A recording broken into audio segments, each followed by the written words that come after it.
Welcome to Let's Talk Writing with Kerstin and Edwina, coming to you from Madangi country in Babinda, Far North Queensland, Australia. In this episode, we're talking about life writing, writing your truth. So Kerstin, I've just been helping you edit your major memoir project. So why write memoir? Yes, good question. Why write memoir? I often get asked when I tell people I write memoir, they go, you write memoir? You're not Michelle Obama. You're not famous. Yeah. So I wrote my memoir because it was one of those stories that I felt needed to be told. And I wanted to write it as a story that is a plot-driven story.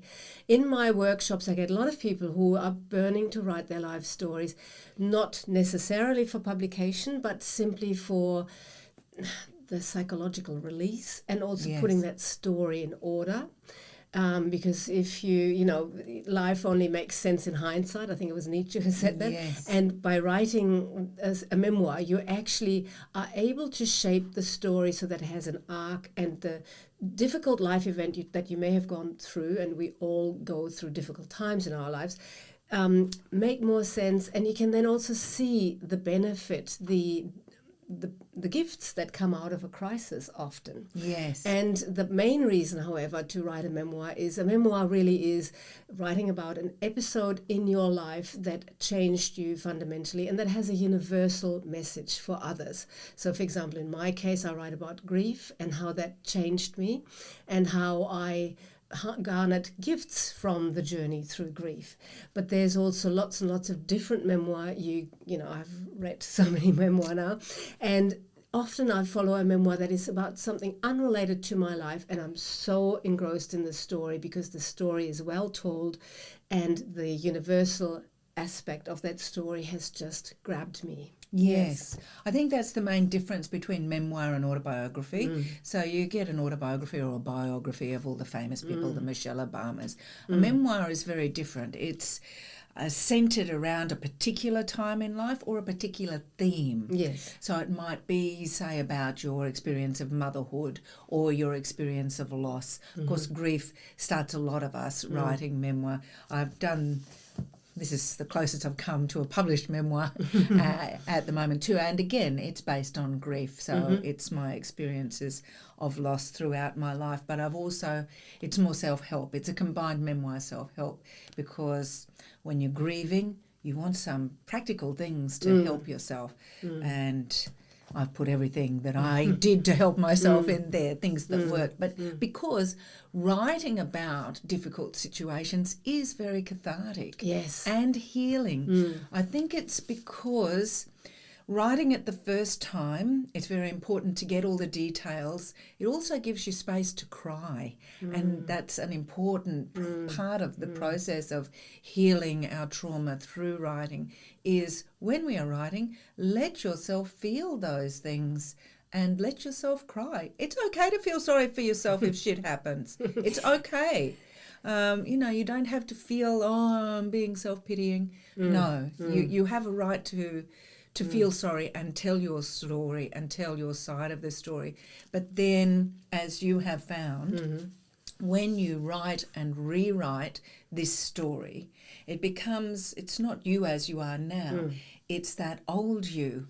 And when you write about yourself in memoir, you become a character. Yes. So that distances you from the situation and those things. And by honing the writing and creating a work of beauty from all that pain, you create something good from all of that bad, as well as creating meaning for yourself. Yes. You create that universal creation of beauty that others can gain something from. Yes. I mean, it is a very cathartic process. For me, the catharsis actually was writing it in my journals, writing it over and over, and also allowing myself, like you said, to cry and to be angry and to really let out those strong emotions, leaning into the strong emotions. But then, like you said, when I wrote it up as a memoir, which was 10 years later, so obviously the story suddenly no longer really belonged to the person it belonged to before. Before, it belonged to a very vulnerable and broken person. That person, in the meantime, had made it herself whole again. And now, writing that story, I become the narrative. I become the protagonist. And like I think you said, it's removing the "it happened to me." You write, "it happened," and it could happen to anybody.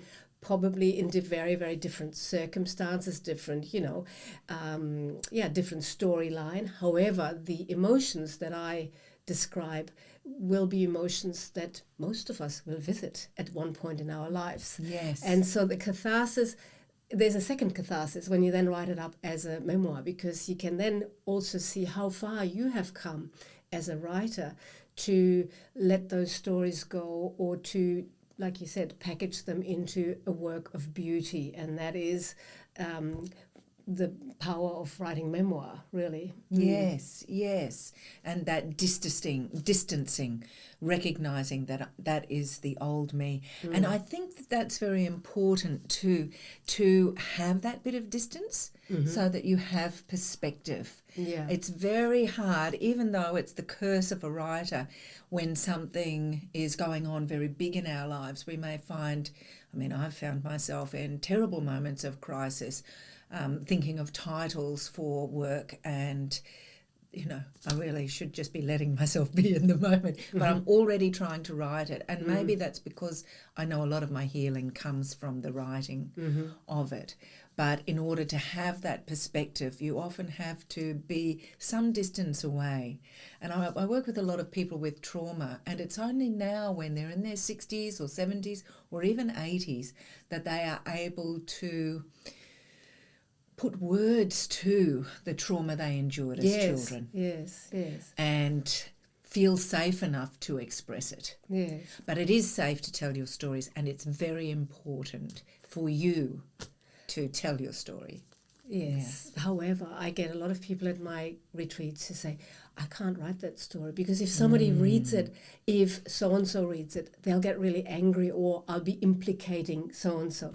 Well, first of all, just write the story. Just write it for yourself. Yes. Allow yourself to write that version. Own the story, to claim your voice. That is the other powerful thing about memoir. You're actually claiming your voice, and you're claiming your story, because every story is, of course, subjective. So you're claiming your version of the story.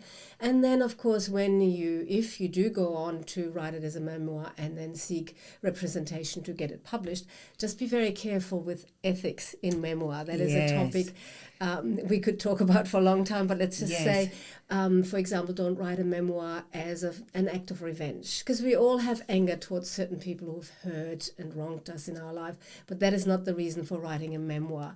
And when you can write it for yourself. It's a safe way to get revenge. Course. Blow them up. Yeah, but totally. Let it rip. But like Edwina said when she was reading through my memoir, just be really kind to your enemy. Just treat them with kindness. And for example, in my memoir, I thought long and hard about including certain parts of the story, because they were also about other people who I no longer am in contact with. And I thought long and hard how to put them into the story. Will I put them into the story? And if I do, I'll just do it with the most kindness I can muster. And perhaps, for example, in my case, there's one scene where I say, well, how would I have felt if I had been in the shoes of that person who really irritated me, and I really, well, I would have felt the same way. So that was the act of just bringing it around and saying, I can see that person's point of view as well. Yeah, that's a great writing prompt, actually. I love it. It's in the shoes of my enemy. So even you can start with, write a scene about the worst teacher you ever had, and then you write that same scene again from the perspective of that worst teacher. So some tricks for ethics in memoir is change everybody's names completely. You can change the setting as well if it's very sensitive. If you're talking about abuse issues, only talk about what you have experienced, none of your siblings or others, because that's very, very sensitive. You can also, of course, tell your own story just for you, but you will need to do that other version that is safe for you to put out in the world as well. And you also can for also yourself, the safety. You can share drafts with people who are in your memoir to make sure that they're okay with it. But don't do that too early, and don't do that with too many. And the final message is every life is a unique story. So if you feel you have a unique story to share, even if you're not a famous person like me or you, share it or write it, because every story deserves to be told or to be heard. Yes. Thanks for listening to Let's Talk Writing with Kerstin and Edwina. And here are our links. Please follow us and leave comments. Happy writing. That's good.